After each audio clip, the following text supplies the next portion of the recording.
दोस्तों, आज मैं आपके सामने एक बहुत संवेदनशील मसला लेके आ रहा हूं और वो है हमारे सेंट्रल आर्म्ड पुलिस फोर्सेस का, जो कि बहुत देर से मांग कर रहे थे कि उनको भी जैसे सिविल सर्वेंट्स को ट्रीट किया जाता है प्रमोशंस में, वर्क्स प्रिविलेजेस में, तो उस तरह से ही उनके ऊपर भी वही रूल लागू हों। और इनकी मांग थी कि OGAS, जिसे हम कहते हैं ऑर्गेनाइज्ड ग्रुप ए सर्विसेज, और NFFU यानी कि नॉन फंक्शनल फाइनेंशियल अपग्रेडेशन, तो ये दो चीज़ें ये मांग रहे हैं। इससे इनकी सैलरीज और प्रमोशन जो है वो एट पार हो जाएगा सिविल सर्वेंट्स के। और क्यों ना मांगे, ये हकदार भी हैं, क्योंकि अगर देखा जाए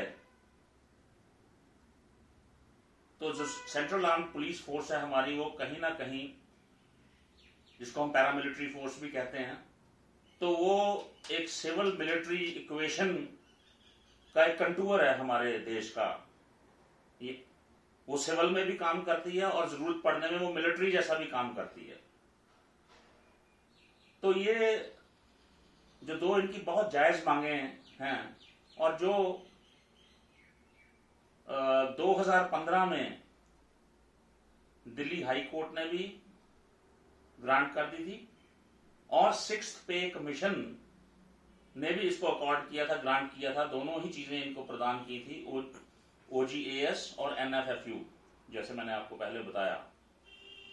और 2019 में सुप्रीम कोर्ट ने भी दिल्ली हाई कोर्ट का फैसला ही अपहोल्ड करते हुए ये कहा, वर्डिक्ट दिया कि इनको ये दोनों चीजें जो हैं, ये CAPF के ऑफिसर्स जो हैं, गेजेटेड ऑफिसर्स, इनको ये मुहैया होनी चाहिए।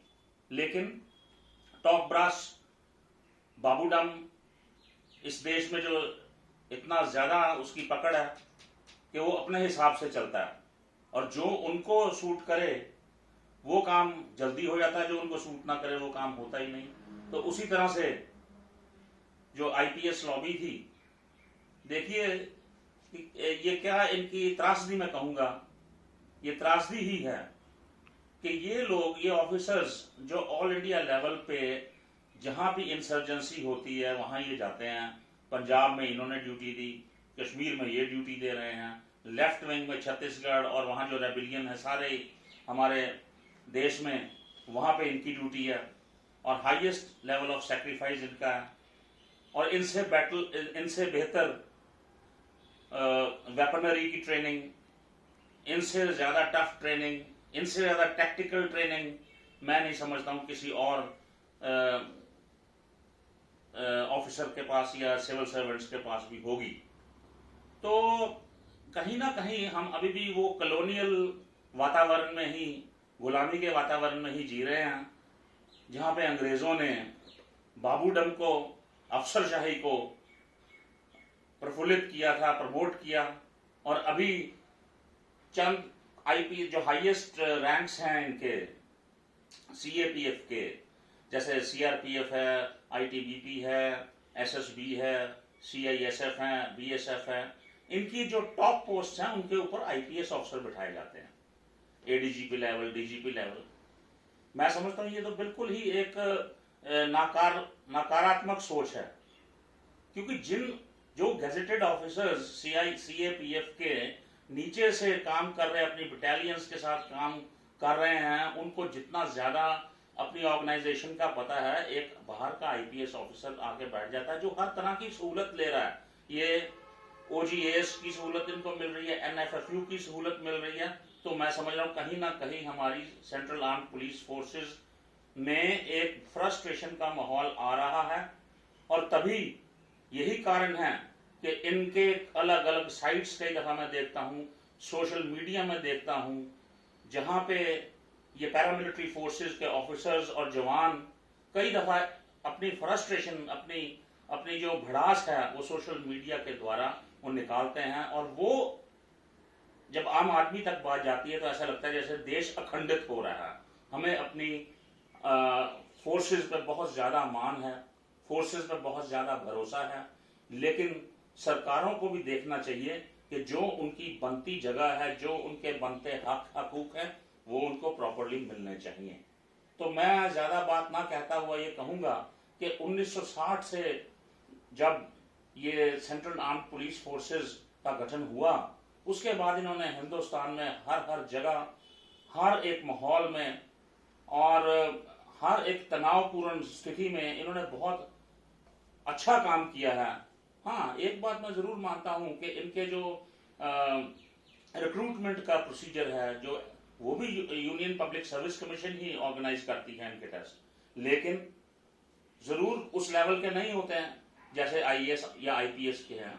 तो उसमें क्या है, वो कर दिए, वो किए जा सकते हैं। उसका टेस्ट का स्टैंडर्ड जो उसमें थोड़ा सा साइकोलॉजिकल, थोड़ा सा फिजिकल, थोड़ा सा और मेंटल एप्टीट्यूड उसका बढ़ा के at par with civil servants, जो सिविल सर्विसेज के पेपर्स हैं उनके एट पार किए जा सकते हैं। तो ये कितना एक बड़ा फोर्स, कितने एक अच्छे डिसिप्लिन गैजेटेड ऑफिसर्स हमको इन आर्म फोर्सेस से मिल सकते हैं। मैं तो कहता हूँ आईपीएस की जगह इनको बिठाना चाहिए, स्टेट्स में डेपुटेशन में भेजना चाहिए, और ऐसा हुआ भी है। पॉलिटिशियंस ने, राजनीतिक लोगों ने अपने चहेतों को कई दफा ऐसा किया है। उन्होंने सीआरपीएफ में से, एसएसबी में से, बीएसएफ में से निकाल के स्टेट डेपुटेशन में उनको आईपीएस के कार्ड दिलवा के स्टेट में डिस्ट्रिक्ट पुलिस चीफ्स बनवाए हैं। आईजी, जो आज आईजी एडीजी भी कई बने बैठे हैं। तो मैं ये कहता हूँ इसको एक परमानेंट पॉलिसी बनानी चाहिए सरकार को। जो पॉलिसी मेकर्स हैं उनको निकलना चाहिए उस कॉलोनियल सोच में से, और इनको मौका बल्कि देना चाहिए कि ये किसी एक रैंक के बाद ये एलिजिबल हों आईपीएस की पोस्ट के लिए, और इनको यूज करना चाहिए स्टेट्स में और सेंटर में बतौर भारतीय प्रशासनिक पुलिस अफसर भी। तो मैं ये सरकार से पुरजोर मांग करूंगा मोदी जी कि आपने जैसा कहा गया, जैसा सुनते हैं, जैसा मीडिया बता रहा है कि बहुत ज्यादा सेना को हमने प्रमोट किया, और सेना तो बिल्कुल बगैर किसी शक के हर जगह परफॉर्म करती है 200%। लेकिन आज जरूरत है राजनीतिक लोगों को भी 200 नहीं तो 100% ही परफॉर्म करके जो इनके बनते हक हैं वो इनको मुहैया करवाए जाएं, ताकि जो एक फ्रस्ट्रेशन की भावना है, जो इनमें एक कॉम्प्लेक्स आ गया है, वो खत्म हो। और उससे क्या होगा कि देश में ये फोर्सेस ज्यादा बढ़िया ढंग से अपना काम कर सकेंगी। धन्यवाद।